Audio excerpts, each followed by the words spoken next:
Well, folks, once again, Captain Boat Builder here, welcoming you back to my basement boatyard. Today is episode number 4, and we're going to call this one planking. It doesn't sound like much, but the planking is what makes the boat actually look like a boat. I think you'll be surprised to see the progress and to see how it's taken shape. I did want to point out that in this video, there are 2 mistakes. One of them I have identified, and one of them is up for you to catch. So we'll see if you're paying attention, if you can catch my errors. I hope you enjoy this one. We've made quite a bit of progress. So once again, episode number 4, planking. So here we've got a pretty crude drawing that I made that shows you the relationship of the edges of the planks to each other. And the only reason that I keep mentioning this, it's almost like beating a dead horse, is that if I had known this when I built my first 2 boats, I would have had a much better product. The alignment of the hull planks would have been much better, much easier, and I would have had nice, fair seams. So in the top, this little crude drawing, this is a representation of what it looks like when the planks butt up against each other and the edges are square. So the only point of contact is right there.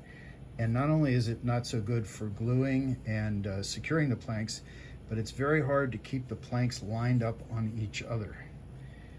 So this one is a representation, crude, of what the planks look like when you take the edges off here and here. And so now you have a relatively flat surface, a small flat surface on both planks. It's much easier to line the planks up and they don't slip. So again, I feel like I'm beating a dead horse, but this is very important because I've done it wrong on 2 boats, and it made the construction and the alignment of the hull planks much more difficult. So this is what the inside edge looks like before you start working on it. This is the fiberglass part. This is fiberglass on plywood. This is the inside of the hull plank. And this is before anything's been done to it except cleaning it up along the edge. And you can see clearly that this edge is very, very sharp. So I would encourage you to wear your gloves because there's still some little shreds of fiberglass left on this edge that might cut you. And you can see that if you put 2 edges like this together, it's going to be very hard to keep them from moving. And that's why you take the edge off, which you'll see in the next frame.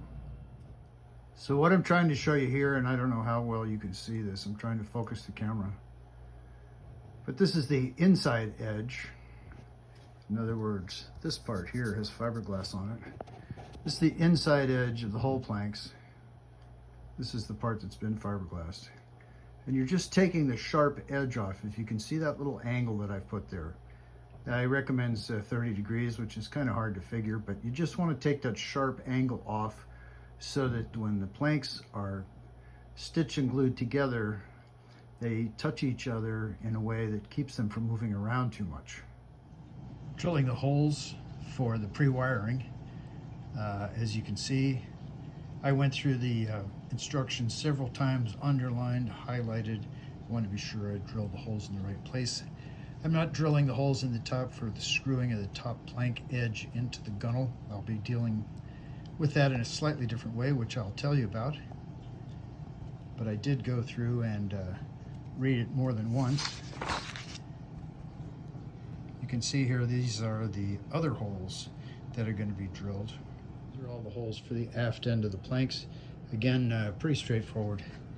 The book shows you clearly where to drill the extra holes in the bow and the extra holes in the aft end of the planks. So this part was pretty straightforward. So I've drilled all the holes exactly like they were in the photographs, placed them exactly the same way. It's pretty straightforward. One thing I found that was very handy when it comes to cleaning out these little cutouts where the positioning tabs go for the bulkheads.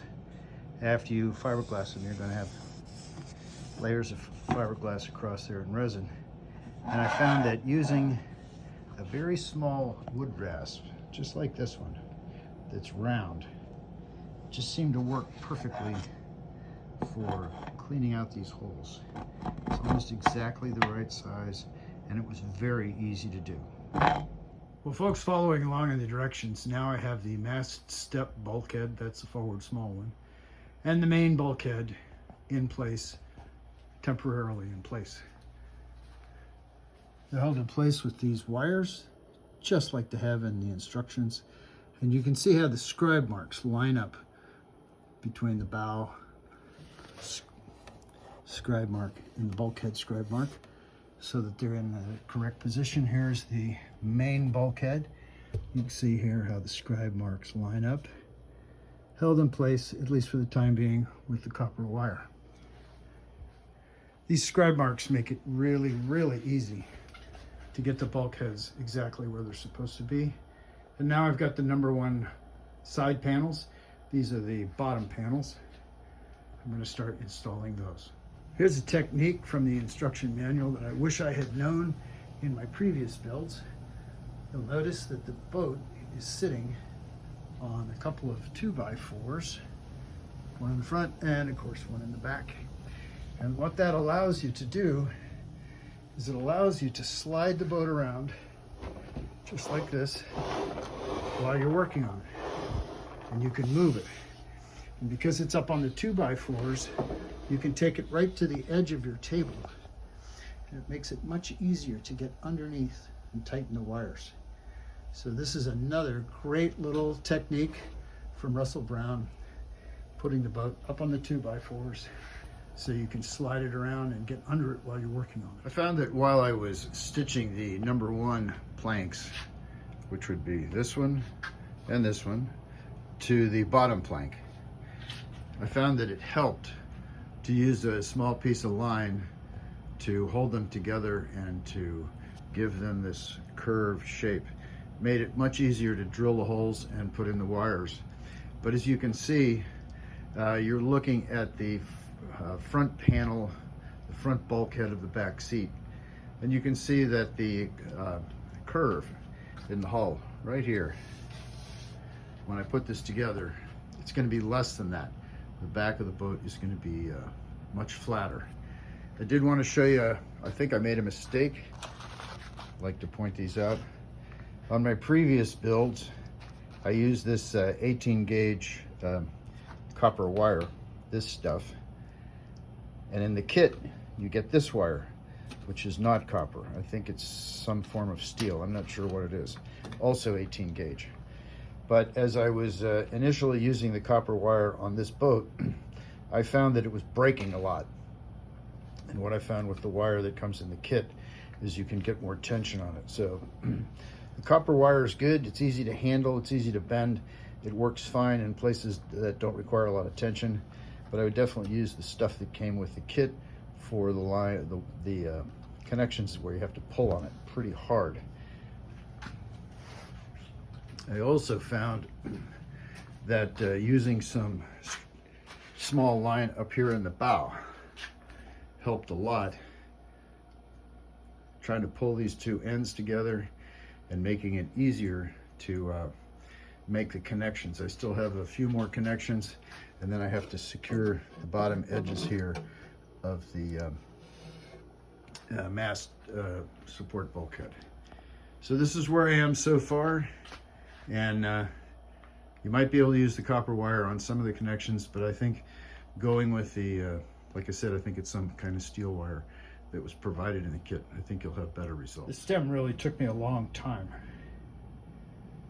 In the manual, you can see that Russell says just grab the stem with your hand, clamp down on it really hard, bend it into shape, and put these wires in and then tighten them up. Well, I gotta tell you that Russell's hand must be a lot stronger than mine, because I tried clamps, I tried all kinds of things, and I finally got it right. What I did was I just took these wires and I tightened them up as much as I could, and then I stopped, and I went back and I tightened them up again. I broke wires and I put new wires in.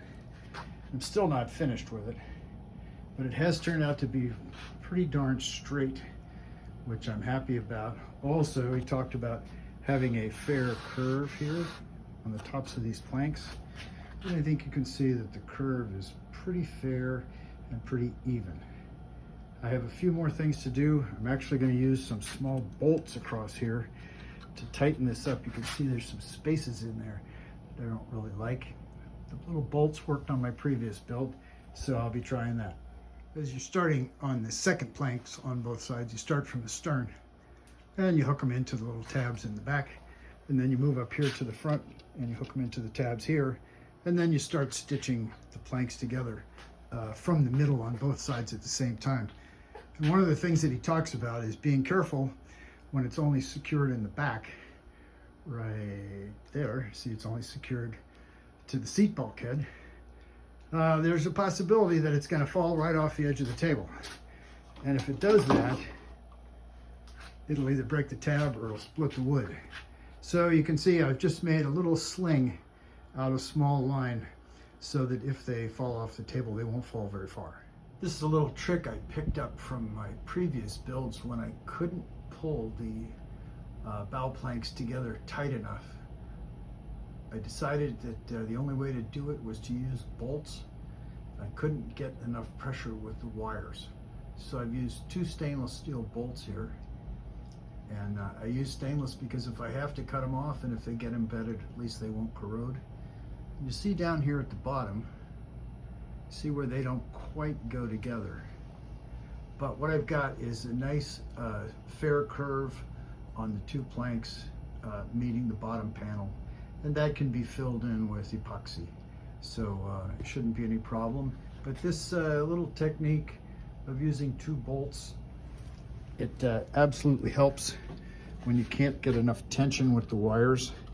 Just cut them through right like that, and you get plenty of pressure.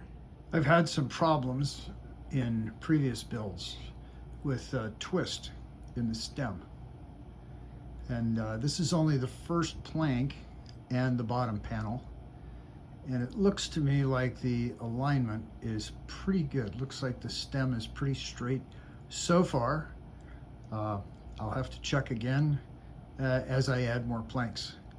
But it looks pretty good so far. Here's a neat little trick that was explained in the construction manual. You can see here that across the bottom of the transom, you have to make a lot of connections. And what happens is the wire, here, I'll show you this one. The wire comes from the inside, this is the inside of the hull, comes out, goes down, goes through the hull, and gets connected here so that these are squeezed together like this. Well, the problem is that if you start tightening them up, you won't be able to put the new wires in.